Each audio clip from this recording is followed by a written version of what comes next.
नहीं, महाराष्ट्र में एक दो प्लांट में जो है कोयला एक दिन से थोड़ा सा ज़्यादा है। कुछ प्लांट में तो 6 साढ़े 7 दिन का भी कोयला है। तो मैं समझता हूँ कि कोयले की कमी तो है नहीं। हालांकि हमको 80% से लेके 85% ही कॉन्ट्रैक्ट से कोयला मिलता है। जो कॉन्ट्रैक्ट हमारा 1,41,000 कुछ है। तो उसके मुताबिक अगर रिकवरी हम देखेंगे कोयले की, हमको जो प्राप्त होती है वो 1,20,000 के करीबन होती है।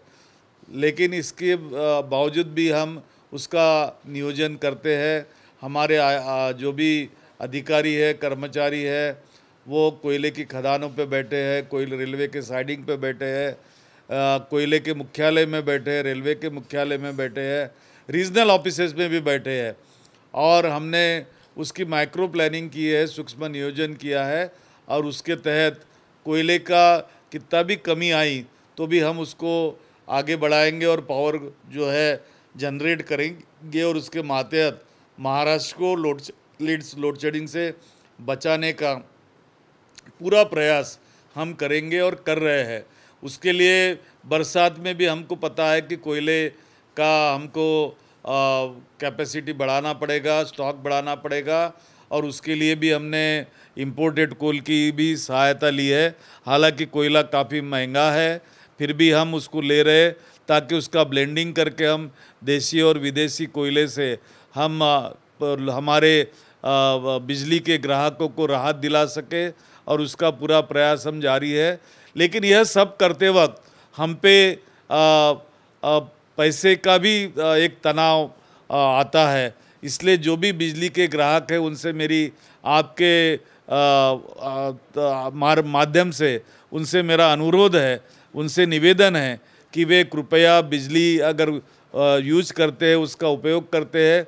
क्योंकि बिजली इस गर्मी में, जो कि बहुत ज़्यादा गर्मी है, ऐसे और तापमान हमारा बहुत बड़े पैमाने में बढ़ा हुआ है, एक अत्यावश्यक बात हो चुकी है। ऐसे समय में आपने बिजली के बिल का भुगतान अगर सही समय पर किया तो हमको भी राहत मिलेंगी और आपको भी राहत मिलेंगी, ताकि जिससे हम आपको बिजली मुहैया करा सकेंगे। कुछ सेक्टर में कोयले की कमी है, उनसे प्लांट में सबसे कम कोयला भी है। देखिए कि जैसा कि मैं आपको बता दूं कि कोराडी का प्लांट है, जैसा कि आपका नासिक का प्लांट है, अब थोड़ा सा भुसावल के भी प्लांट में थोड़ी सी कमी है। तो वो कोई इशू नहीं है। हम प्लांट में कमी भले ही दिख रही होगी, लेकिन बिजली का जनरेशन हमारे यहाँ हमने रोका नहीं है। कहीं पे भी कोई भी प्लांट हमारे बंद नहीं है। सर, आपका रिश्तेदार करके एक संदीप राउत ने कुछ लोगों को पैसा लिया है, कुछ लोगों से, कैसे खंडन करेंगे क्या? देखिए, कोई भी किसी का रिश्तेदार बनकर अगर सामने आता है तो पहली बात तो जनता ने उसके बारे में जांच करनी चाहिए कि सच में वो रिश्तेदार है या नहीं, उसकी मेरी कोई पहचान है कि नहीं। हम कई प्रोग्राम में जाते हैं, आते हैं, लोग हमारे बाजू में खड़े रह के फ़ोटो निकाल लेते, फ़ोटो वायरल करके बताते हैं कि हमसे उनकी कितनी करीबी है। लेकिन वो सच्चाई कभी होती नहीं है। सच्चाई जानना निहायत ज़रूरी होता है। और ऐसा कोई भी व्यक्ति आपके पास हमको हमारा नाम लेकर अगर आता है तो आप मुक्त हो कि आप पुलिस कंप्लेंट उसकी कर सकते हैं, उसकी जानकारी ले सकते हैं, पूरा फ्री हैंड आपको है। जब तक आपको ये लगता नहीं कि मैं स्वयं किसी को भेजता नहीं हूँ या किसी को ये नहीं करता हूँ, जब तक परख नहीं लेते तब तक क्या आपने उस पर विश्वास नहीं करना चाहिए। और ऐसा कोई भी व्यक्ति अगर आपके सामने आता तो उसकी पुलिस में कंप्लेंट करके उसको पुलिस के हाथ में सुपुर्द कर दीजिए। उसका दूध का दूध और पानी का पानी आपके सामने आएगा।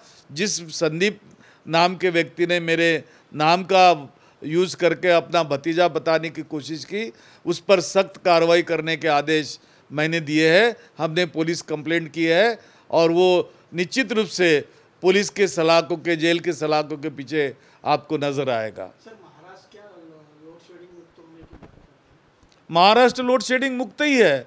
लोड शेडिंग कहाँ है महाराष्ट्र में, मुझे बताइए। जो 1-2 दिन का जो लोड शेडिंग बीच में आपको दिखा, वो महाराष्ट्र की सरकार के वजह से लोड शेडिंग नहीं था। एक प्राइवेट कंपनी ने अपना प्लांट पूरी तरीके से बंद कर दिया था और इस वजह से यहाँ पर लोड शेडिंग मजबूरन हमको करनी पड़ी थी। अन्यथा महाराष्ट्र को हमने लोड शेडिंग मुक्त करके पूरे देश के अंदर रखा हुआ है और पूरा देश ये देख रहा है कि महाराष्ट्र केवल एक ऐसा प्रदेश है कि जहाँ पर लोड शेडिंग नहीं है। कोयले की अभी कोई कमी नहीं है ऐसा आपको?